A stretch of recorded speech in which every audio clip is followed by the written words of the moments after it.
Tu connais la disposition de nos cœurs. Seigneur, parle-nous, s'il te plaît. Fais-nous grâce d'entendre tes mots. Seigneur, même dans la faiblesse du verbe humain, mais que le langage divin soit clair et précis dans le cœur de chacun. Seigneur, merci de le faire et de l'utiliser comme des simples instruments. Donne-nous la grâce, mais toute la gloire soit à toi. Au nom de Jésus-Christ, nous avons ainsi prié. Amen. Bonsoir famille. Bonsoir. La même chose, tu peux le répéter au voisin de gauche. Bonsoir famille. Dis-le aussi au voisin de droite. Bonsoir famille. Alors ce soir, j'ai cette grâce et cette responsabilité. La grâce est de prendre la parole parce que c'est Dieu qui nous donne cette occasion, cette opportunité. La responsabilité, c'est que je rendrai compte de chaque seconde pensée ici afin de vous parler de la part du Seigneur. Tout d'abord, je tiens à remercier énormément mon Dieu pour cela, pour votre présence et votre présence. Deuxièmement, je tiens à remercier le Père de cette maison, Papa Chico, avoir accepté cette initiative. Est-ce que vous pouvez aisément apprécier la grâce de l'homme de Dieu, Pasteur Chico, de ce qu'il a fait, de ce qu'il a ordonné à ce que ses fils puissent le faire. Mais en deuxième lieu, je tiens aussi à remercier le Seigneur, mon pasteur Yves, qui m'a autorisé à pouvoir venir et passer du temps avec vous. Et quelle merveilleuse équipe qui m'accompagne, quelle merveilleuse homme de Dieu. Aidez-moi s'il vous plaît, de mettre en main pour ma case, pour la salle.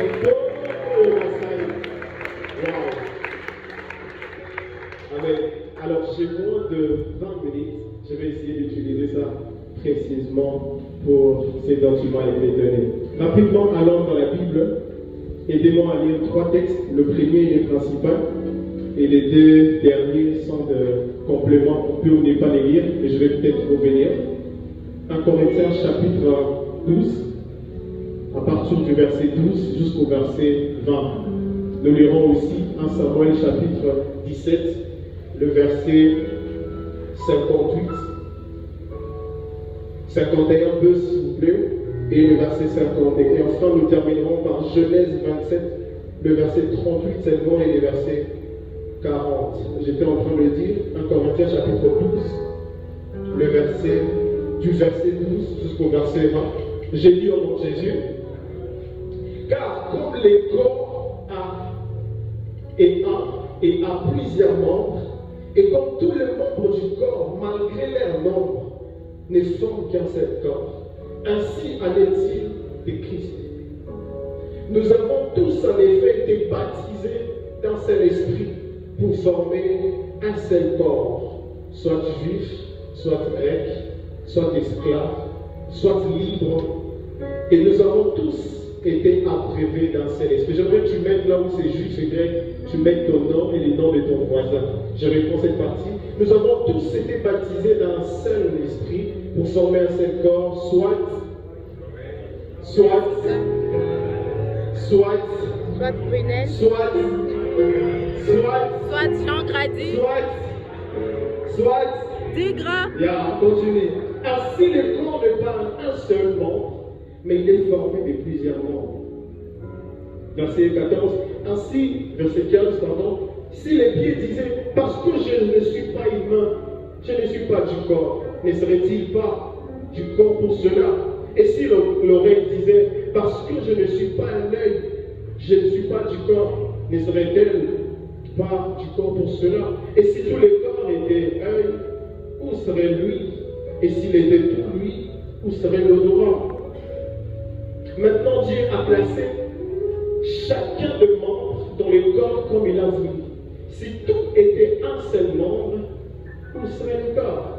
Maintenant donc, il y a plusieurs membres et un seul corps. On va répéter ensemble, il y a plusieurs membres et... Il y a plusieurs membres et... Alors on est dans le pentecôtiste, il y a plusieurs membres mais... Voilà, on va revenir. Rapidement, 1 Samuel chapitre 17. Le verset 51 peu et le verset 52. Il dit ceci. Le Philistin, voyant que leur héros était mort, prirent la fuite. Et les hommes d'Israël et des Judas poussèrent des cris et allèrent à la poursuite des Philistins jusque dans la vallée et jusqu'au port d'écran. Les Philistins, blessés à mort, tombèrent dans le chemin de Charaïm jusqu'à date et jusqu'à quand. Et je finis avec Genèse chapitre 27, le verset 38 et le verset 47. Ésaü dit à son père, n'as-tu que cette seule bénédiction, mon père? Bénis-moi aussi, mon père. Ésaü éleva la voix et pleura. Verset 40, tu vivras de ton épée et tu seras asservi à ton frère. Mais en allant librement, ça et là, tu briseras les joues de dessus de ton cou. Dis avec moi, tu briseras ton joug de dessus de ton cou. En ensemble, un, deux, trois, tu briseras les son joug de dessus de ton cou. Amen. Est-ce qu'on peut m'aider à acclamer le Seigneur?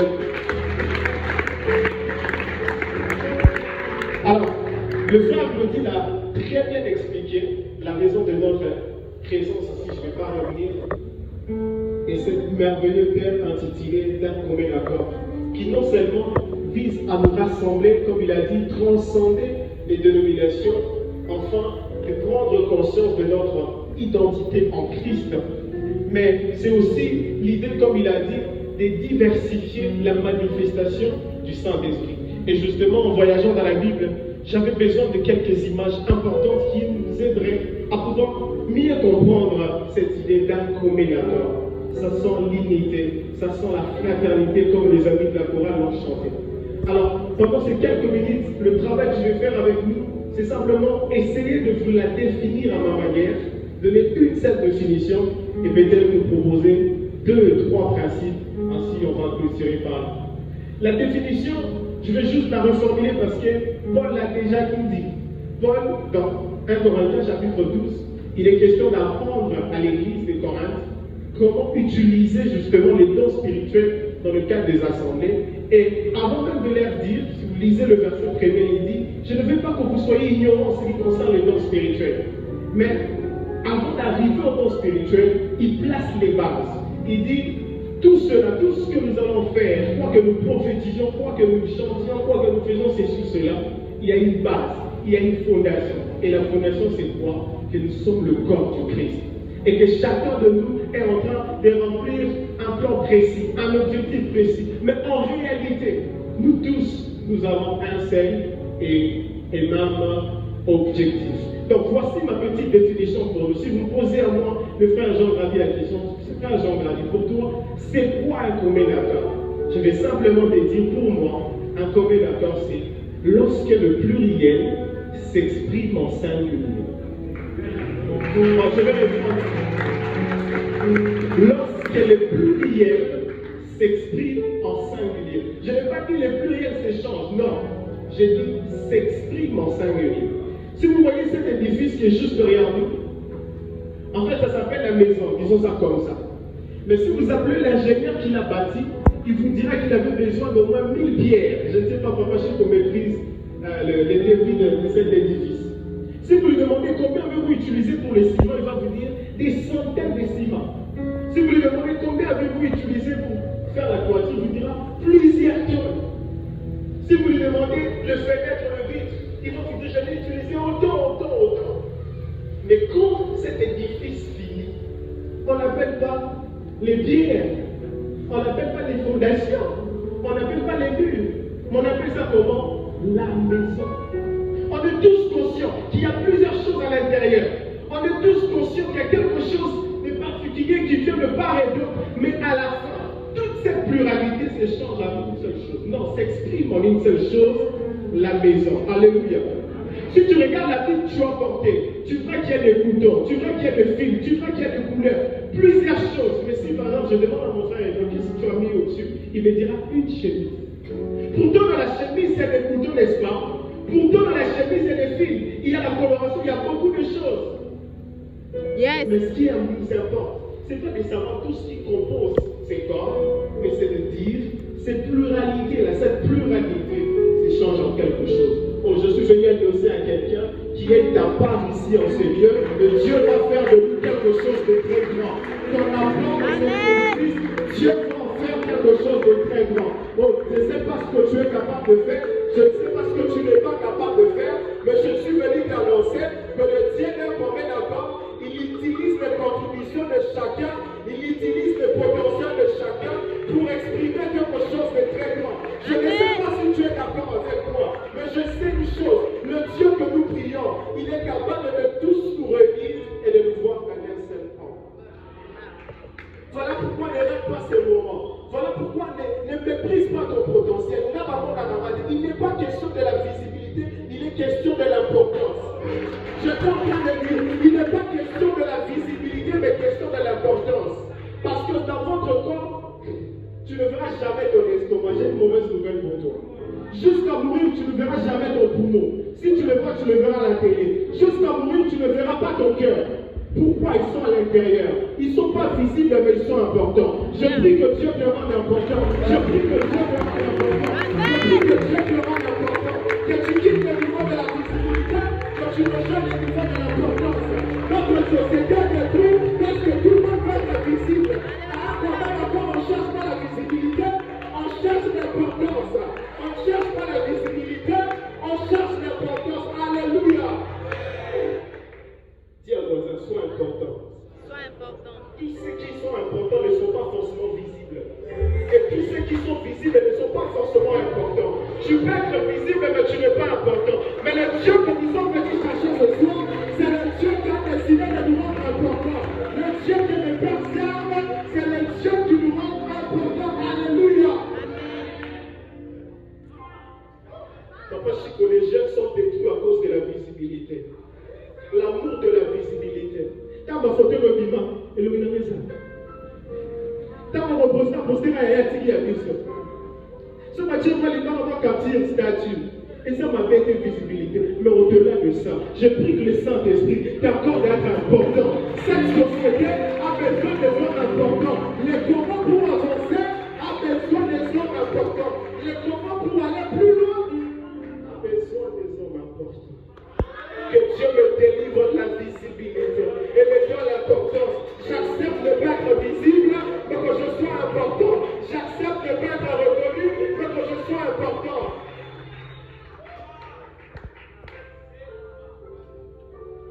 Premier principe.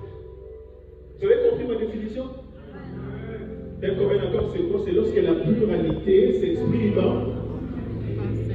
Alors, je vais vous expliquer comment Dieu utilise l'unité pour bénir un peuple. Le texte que nous avons lu de 1 Samuel chapitre 17, le verset 51, il montre un événement historique dans la vie d'Israël. Vous connaissez cette histoire, c'est de David et de Goliath. Les meilleurs combats, le plus succès, plus et Mohamed Ali, quelque chose comme ça. Et le verset qu'on a lu, la Bible déclare que lorsque David a tué Goliath, tous les Israélites, tous les soldats vaillants qui avaient peur pendant 40 jours avaient eu le courage de poursuivre les Philistins jusqu'à chez eux et arriver à les battre. Mais on se pose des questions. Ces vaillants étaient là pendant 40 jours. Pourquoi n'avaient-ils pas eu le courage de poursuivre les Philistins? Tout le monde avait peur, excepté David qui était conscient du temps que Dieu pouvait le faire. Alors mon premier principe, c'est simplement vous dire, dans un commun accord, il nous faut être tous pour un. Dis avec moi, tous pour un. Dis encore très fort, comme un pentecôtiste, tous pour un. Ça veut dire quoi? Quand Dieu veut nous faire du bien dans une génération, l'une des stratégies pour nous rendre unis, c'est le fait de promouvoir un héros, un vaillant, afin que s'il réussit, nous réussissons. Alors, tu m'as pas compris. S'il réussit, nous réussissons. S'il avance, nous avançons. Les soldats étaient là. Ils avaient peur pendant 40 jours. Mais quand David est venu combattre Goliath, terrasser la tête de Goliath, tout le monde a eu la force de pouvoir avancer. Je suis venu te dire, d'un commun accord, parfois Dieu ne va pas tous nous rendre célèbres, mais il va rendre d'abord quelques-uns célèbres afin que nous tous nous puissions bénéficier de leur couverture. J'annonce une saison où Dieu élève au milieu de nous des hommes particuliers afin que nous bénéficions de leur grâce. Je suis en train de te dire, j'ai peut-être une mauvaise nouvelle, peut-être que ça y est, mais vous avez la couverture pour nous. Oh, je suis en train de dire, nous avons la couverture pour nous. Afin que là où David a tué Goliath, nous puissions être capables de poursuivre les Philistins. Si David se limite à Goliath, nous allons aller beaucoup plus loin. Mais nous ne pouvons rien faire sans le courage de David. Dis avec moi, sans le courage de David.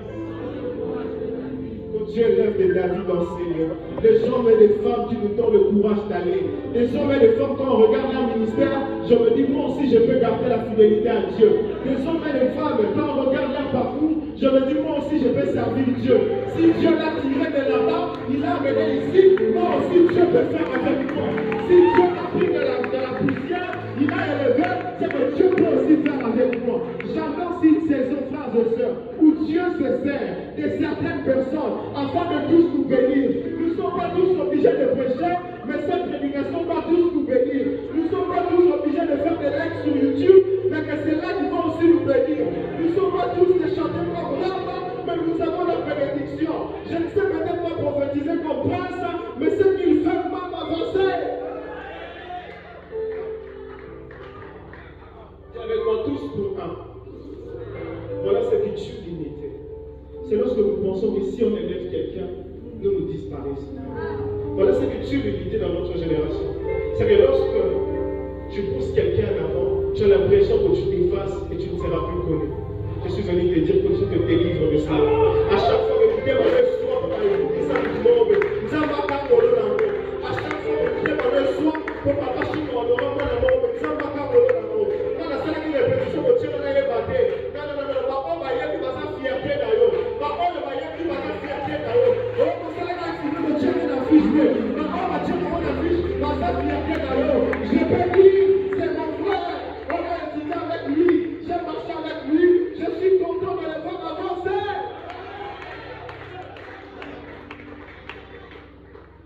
je suis dans le témoignage, je sais que plusieurs me reconnaissent. Si Dieu peut tirer des atos pour en faire un serviteur de Dieu, c'est qui peut faire le bon quelque chose de très grand, c'est qui peut pousser ta vie, c'est qui peut te bouleverser, c'est qui peut t'amener plus loin. Et je finis. Deuxième principe. Le premier c'était quoi? Le premier c'était quoi, s'il vous plaît? 12 pour 1. 12 pour 1. Et le second principe, c'est un pour tous. Come on! Come on! Dieu, pour faire du bien à une génération réunie, soit il utilise les tous pour un, soit il utilise aussi les un pour tous. Je vais t'expliquer. Isaac est dans sa vieillesse, il veut partir, il demande à un fils. Son fils aîné qui l'aimait bien, Isaac, de pouvoir le préparer quelque chose afin de le bénir. Mais quelque chose va se passer, vous connaissez cette histoire, c'est que Rebecca et Jacob vont comploter pour que Isaac ne puisse pas bénéficier de cela.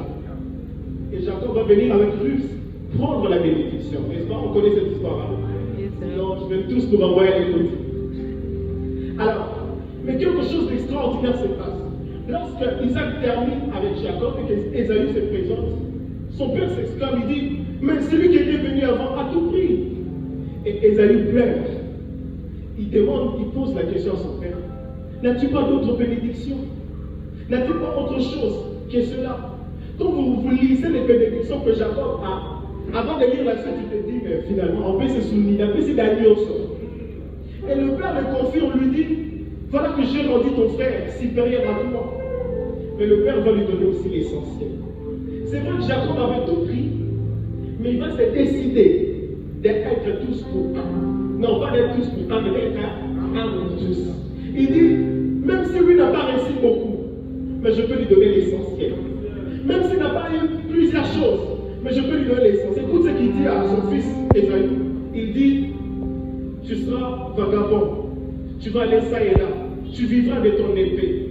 Mais si tu persévères en allant en gauche à droite, tu vas ôter les joues de ton frère sur toi.